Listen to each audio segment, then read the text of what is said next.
माँ जी, माँ जी प्लीज मेरी ये सैंडल साफ कर दीजिए। हाँ हाँ, क्यों नहीं।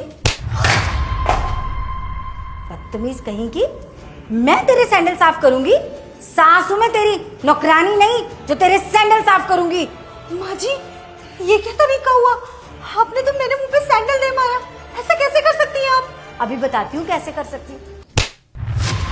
ऐसे कर सकती हूँ, मुझे सैंडल साफ करने के लिए बोलेगी तू। माँ जी क्या कर रही हैं आप ये? अरे मैं लेट हो रही थी इसीलिए मैंने आपको सैंडल साफ करने को बोल दिया। इस बात को दिल पे लेने की क्या ही जरूरत है?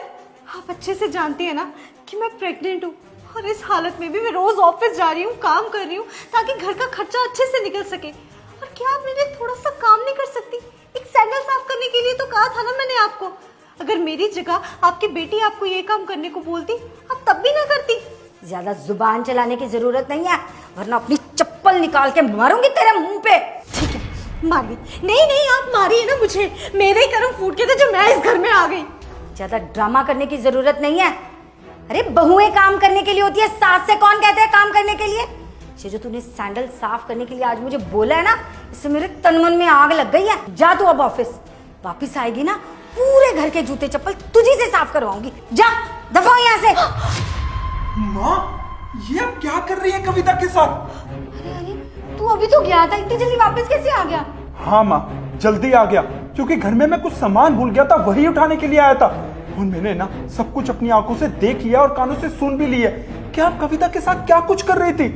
माँ, वो बेचारी प्रेग्नेंट है, उसके बावजूद भी उसने कभी मैटरनिटी लीव नहीं ली ऑफिस से। बेचारी इतनी मेहनत करती है ऑफिस जाके ताकि कुछ पैसे कमा के हमारे घर के खर्चे में हमारी हेल्प कर सके, और आप बदले में उसके साथ ये सब कर रही हैं। अरे तूने नहीं देखा इसने मेरे साथ क्या किया? मुझे सैंडल साफ करने के लिए बोल रही है। नौकरानी थोड़े ना हो इस घर की। माँ, वो आपको नौकरानी समझती है इसीलिए आपको सैंडल साफ करने के लिए नहीं बोल रही थी। वो बेचारी प्रेग्नेंट है इसीलिए शायद आपको मदद के लिए उसने बोल दिया होगा। और वो भी तो घर के इतने सारे काम करती है, लेकिन बदले में उसने आपको कभी नहीं सुनाया। मैंने कई बार देखा है माँ, आप कविता से घर के वो काम भी करवाती है जो कि शायद घर के नौकर को करने चाहिए, लेकिन बदले में कविता ने आपके ऊपर कभी सवाल नहीं उठाया, कभी आपके आगे नहीं बोली। बहू, वो जरा बाथरूम की टॉयलेट सीट साफ कर लेना, बहुत गंदी हो रखी है। पर माँ जी वो तो घर की नौकरानी करती है ना। हाँ करती तो थी, पर वो एक्स्ट्रा 2000 रुपए मांग रही है। इतने पैसे क्यों देने हैं उसे? तू है ना, तू साफ किया करेगी आज के बाद। चल जा सारे बाथरूम साफ करना और अच्छे से साफ करना। जी जा। जी जी माँ जी।